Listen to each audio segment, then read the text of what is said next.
les gens ont répondu à la provocation. Baye Assane soo ko amoon en tant que journaliste da nga koy jël ci contexte bi Madiambal Diagne. Merci pour la question. Baye Moussa, sur le principe amul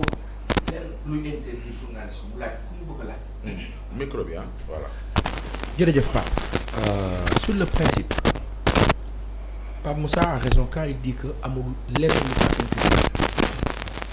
Maintenant dans le code de la presse il y a une relativisation à un certain niveau. Quand ça aborde le sens de ce qu'on appelle trouble à l'ordre public. Quand ça aborde. Quand ça aborde. donc kon nekkul ci dans le contenu. dans le contenu. ma loolu moom gis d'accord. le sens des troubles à l'ordre public. mais loolu concerné wul fugitif rek de même kii sax bu ko defee dañ koy. Quand le niveau de l'instruction est atteint à un certain niveau. ça nous concerne nous tous. Quand vraiment c'est instruit que léegi Pape. foofu nag appréhension ak jaugeage mooy ñëw journaliste bi mooy juger je peux interviewer qui je veux mais je peux pas diffuser ce que je veux comme je veux ni ma neexee il faut que ma xool li ma diffuser lan la. des fois Baye Assane nga xam li la ciy fekk ci boo ko diffuser. oui c'est-à-dire que tey jii Pape fi ñu toog nii moo xam Pape Moussa wala man wala yow amaana yëg nañu loo xam ne man bi maa ñëw yëg naa loo xam ne mënuma ko wax mais je suis libre de le dire quant à assumer les conséquences fii sur le plan juridique amul y a pas une question juridique justement vis-à-vis de l'entretien que moi je fais damay interviewer Aliou Sow je suis libre de le faire maintenant Aliou Sow lan la nar a wax on va faire un petit rappel tuuti rek Abdoulaye Wade quand il est arrivé Seydina Aliou en 2000 Pape yéen a ngi ko fàttaliku ak Pape Ousmane ak Mame Khadim ak Seydi Abbas. La première personne sous l'ère Wade bi ñu njëkk a téye il s'appelle Mamadou Thierno Talla. Il était notre directeur au journal Le Populaire et je me rappelle Wade quand il est arrivé il y a eu la question casamançaise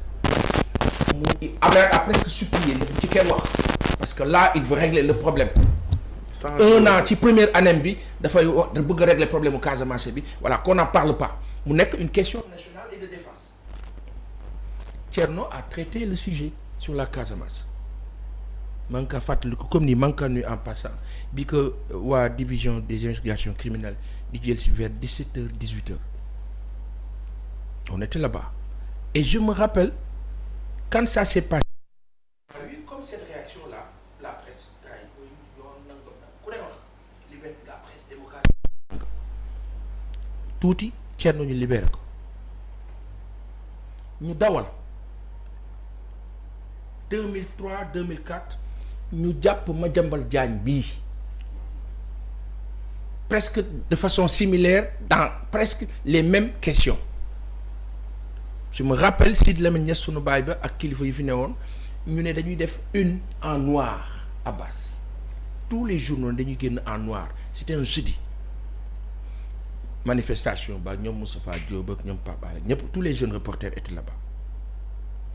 ñu pare ci loolu il y a eu la coupure de signal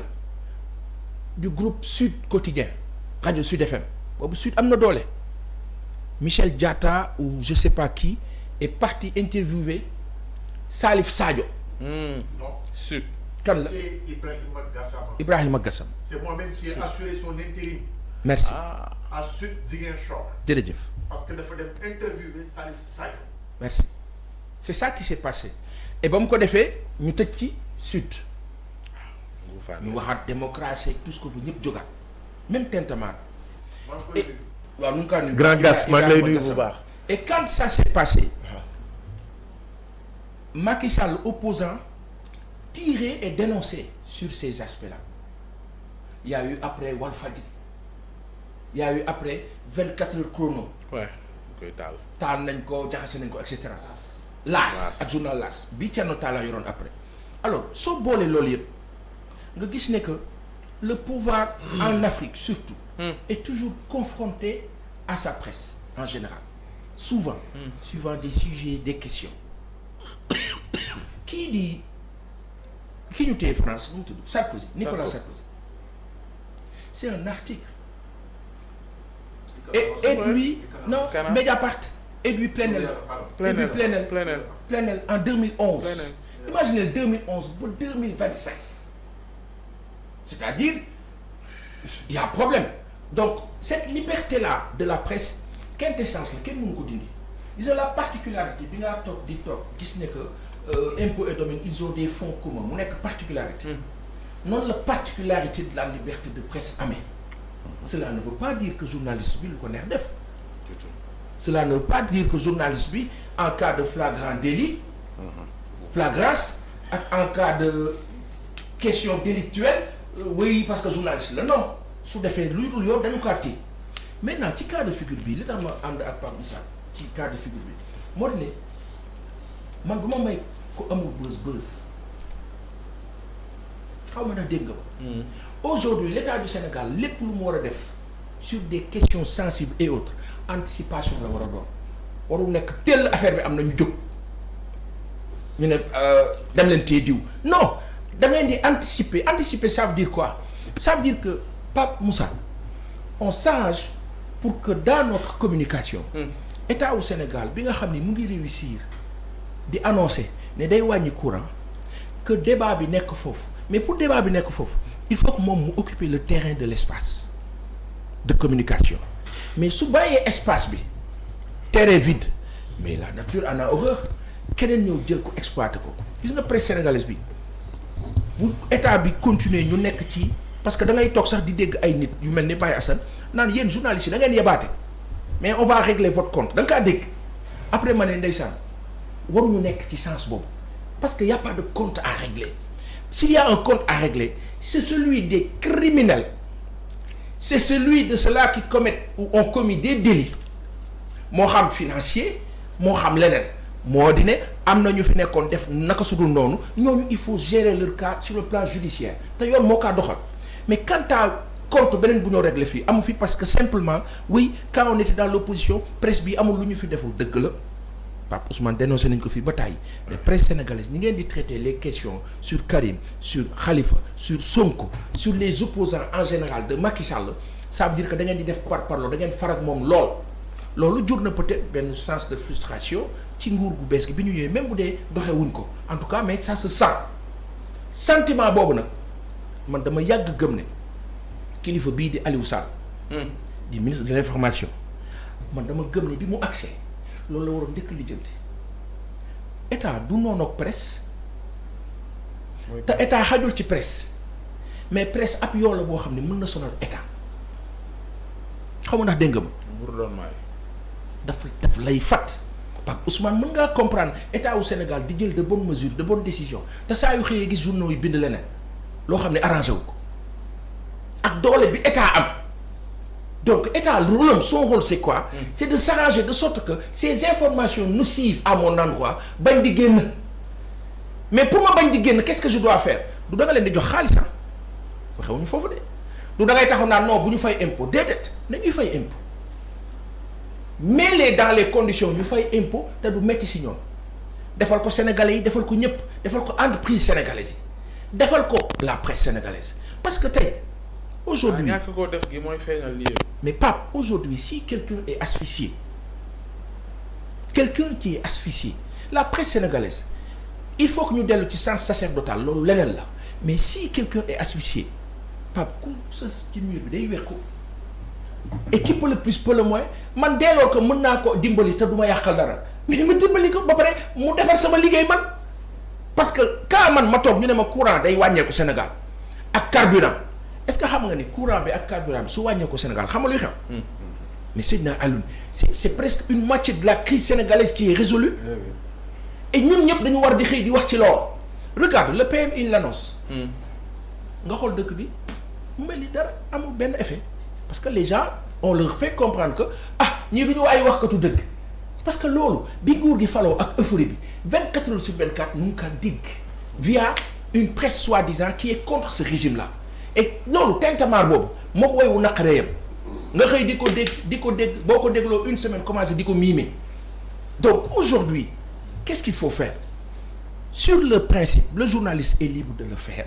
mais le journaliste son éthique sa déontologie l'empêche de faire n'importe quoi l'empêche de diffuser n'importe quoi moi par exemple tu me dis bu doon yow est-ce que di nga ko jël dans le cas en l'espèce bi non du ma jël Madiambal ndax la parce que man la sama gis-gis la foofu la toll man jàpp naa ne que ci condition yi ak fi dëkk bi toll ci koo xam ne dañ ko woolu mu war a ñëw mu lijjanti def passe-partout ba génn dem waa léegi moo ko tàllalee micro bi mu wax loo xam ni mënatuma ko rectifier mu tàll dëkk bi nag ci saasi te dégg nga ko. déedéet non bala may yegg ci dégg naa ko ba ma ne tey jii nii mu toog mu waxoon rek safaat du ñu ne wax na ko de dañ naan ci Pa Assane la ko waxe waaye yow Pa Assane. Pa Assane am nga ay outils yu lay permettre. nga censurer ak ku mu mënti doon. waaw muy direct ak muy loo enregistré mu wax loo xam jàpp nga ni waxuwul. waaw nga am nga ay outils ak ay instruments yoo la mën a may nga dox. su dee direct je me montre ferme ne ko lii mënut a nekk rectifier le tir sur place su dee lu ñu enregistré ma dindi ko maintenant y a une chose. su fekkee dafa mën na bañ a doon Madiambal bu doonee Pa Moussa tamit mën na wax luy taal dëkk. bu doonee. keneen beneen invité. bu doonee donc je veux dire que. waaw problème bi du Madiambal mais le contenu la ba léegi. waaw non foofu ci contenu bi la nekk c'est-à-dire que tey jii nii moi je puis être rassuré quand par exemple j'interviewe Pape Moussa xam naa li ko tax a jóg donc du ma am inquiétude par contre quelqu'un qui est recherché ça veut rien dire. non attends quelqu'un qui est recherché tu peux être surpris hein. attends quelqu'un qui est recherché ak conditions yi ak ni dëkk bi demee ak li fi xew ak ni mu tëddee sachant que il n'est pas recherché parce qu'il est journaliste c'est pas son statut de journaliste c'est-à-dire que il est recherché pour soi-disant du blanchiment un crime financier qui n'est pas encore prouvé comme ñu ngi ci méli-mélo boobu dans le contexte actuel je me dis j'ai pas besoin de cet entretien soxlawuma ko par contre bu dee waxtaan la mais Pape Ousmane ñaata nit la ñuy waxtaanal chaque jour ñu ñuy servir de source te duñ ko nettali duñ ko bind bare na ngay yëg loo xam ne man ba ma am ñëw wax naa la yëg naa loo xam ne man leer na ma ni bu ma ko waxoon tey jii nii ci contexte bii ak fi ñu toll nii ak ni gars yi di gisee parce que on a une administration ma waxaat ko de privilèges et de destinée coloniale administration sénégalaise ba tey soppeeku ko quand le journaliste avait interviewé Boy Djiné Khalifa Diakhaté oui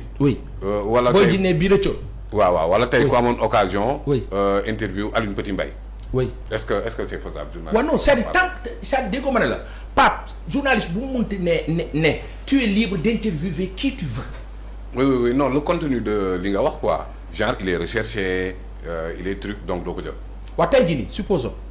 ñuy rechercher par exemple Boy Djiné waaw man ma dem découvrir ko di ko interviewer su dee live bu dee live fi may toog naan c'est en direct moom li wóor bu woon mooy état bi bu dee def cas recherché dana ma fa fekk. baax na loolu da nga service mission. non c'est-à-dire que alpha ou bêta dana la fa fekk. Ah. parce que day mel ni da nga nekk découvrir quelque chose da la fay fekk. moom moo parce ko que live sax moom moo su ko fekkee doon lu ñu enregistré nag. foofu journaliste bi il se protège dans le sens où dama bëgg sama affaire jàll. mais du kenn lu la jàpp de. waaw non logiquement kenn warul la jàpp déggoo ma ne la Pape amul règle loi bu ne par force journaliste bu interview dañ koy téye par contre foofu laa lay wax ne la éthique ak déontologie mooy dugg. ok moral noo def mu ñëw compléter le droit li mu manqué nga ne lii kat fi dëkk bi toll mais imagine toi Sénégal seq ak beneen dëkk mardi si ñu am conflit yow nga dem tàllal micro waa dëkk boobu ñu naan waa Sénégal bu ñu leen jàppee dinañ leen def nangam ak nangam. foofu nag foofu c'est là où c'est important surtout bi gars yi di def le parallélisme entre Pape Alé ak le séparatiste wala monsieur Gassama ak Salif Sadio. waaw c'est que boobu foofu dafa wuute parce que yow yaa ngi jox tribune ki nga xamante ne il prône des idées séparatistes. oui et Pape Assane a parfaitement raison ne juridiquement doo wax dara. Mais le professeur Abdoulaye Sakho, unique spécialiste du droit des sports, avait écrit que l'éthique n'est pas le droit. L'éthique n'est pas le droit du tout. Donc, quand le droit peut accepter une affaire, éthique rejetée comme sauf que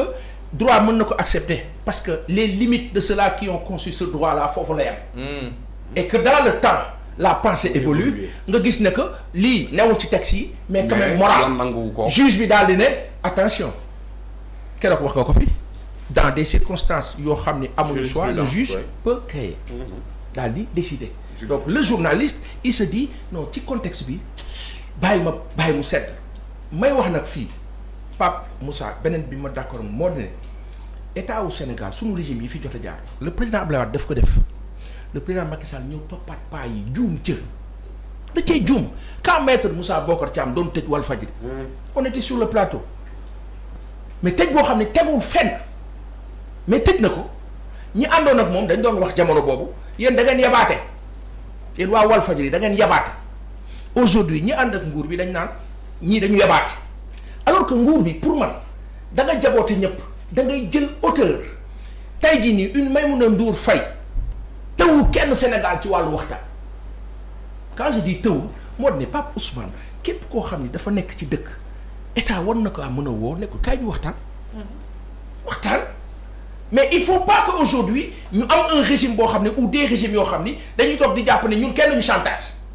gis nga nguur boo amee doole naan kenn du ma chantage sa doole mu ngi wàññeeku parce que kenn warul la chantage. dañuy wàccee këram du noonu. non Pape kenn warul la chantage c'est-à-dire que nguur yow da nga ñëw falu da ngay jaboote jaboote xam nga moo di lan Maysa ak